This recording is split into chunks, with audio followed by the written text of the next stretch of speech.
السلام عليكم ورحمة الله وبركاته. ازيكم يا حبايبي؟ عاملين ايه؟ يا رب تكونوا كلكم بخير ان شاء الله. النهاردة انا هعمل شوية بسارية كده مخللة. يعني انا مش هعمل كتير لان مش كل البيت عندنا بيحبها، فانا هعمل كمية كده على قد فرد او فردين بالكتير يعني. فدلوقتي انا هقول لكم المكونات بتاعت البسارية المخللة.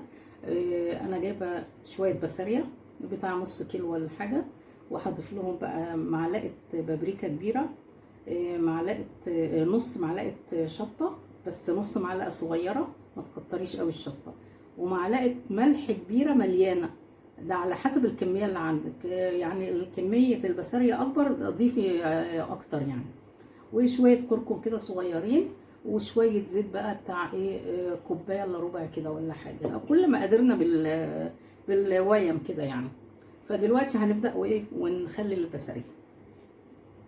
دلوقتي بقى يا حبايبي انا هضيف الملح كله كده على البسارية، ولو حسيتي ان هي محتاجة برضه شوية ملح ضيفي لها عادي يعني. بعد ما قلبت الملح بقى كله، انا على فكرة ضفت نص معلقة مليانة كمان يا حبايبي، فايه دي حسب كمية البسارية اللي عندك.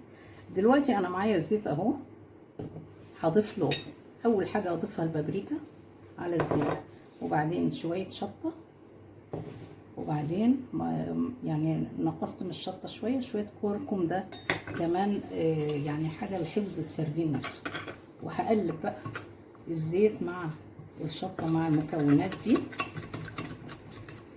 دلوقتي بقى يا حبايبي بعد ما قلبت الملح على البسارية كلها، هقوم منزلها في العلبة. هي العلبة كبيرة شوية عليها بس مش مشكلة يعني. وبعد الزيت بالبابريكا بالشطة بشوية الكركم على البسارية، وطبعا هي بتنزل بقى المية بتاعتها وهي بتتخلل، فهتلاقي العلبة بعد كده مليانة مية من البسارية مع الزيت.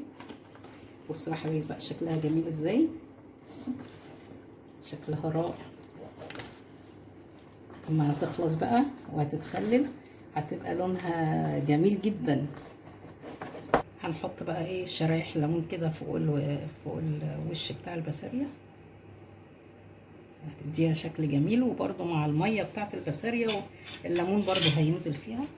دلوقتي بقى يا حبايبي انا هقفل العلبة.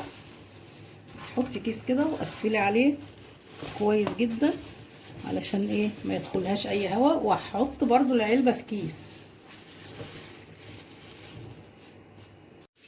شوفوا بقى يا حبايبي البسارية بعد ما اتخللت شكلها رائع وريحتها جميلة جدا. بصوا بقى شكلها خطير ازاي، والصوص بتاعها شكله خطير. ده الزيت بقى على التوابل اللي احنا حاطينها، شكلها خطير خطير خطير. ان شاء الله جربوها هتعجبكم جدا يا حبايبي. وما تنسونيش بقى يا حبايبي في لايك وشير واشتراك في القناة، ونشوفكم على خير ان شاء الله في فيديو جديد ووصفة جديدة. والسلام عليكم ورحمة الله وبركاته.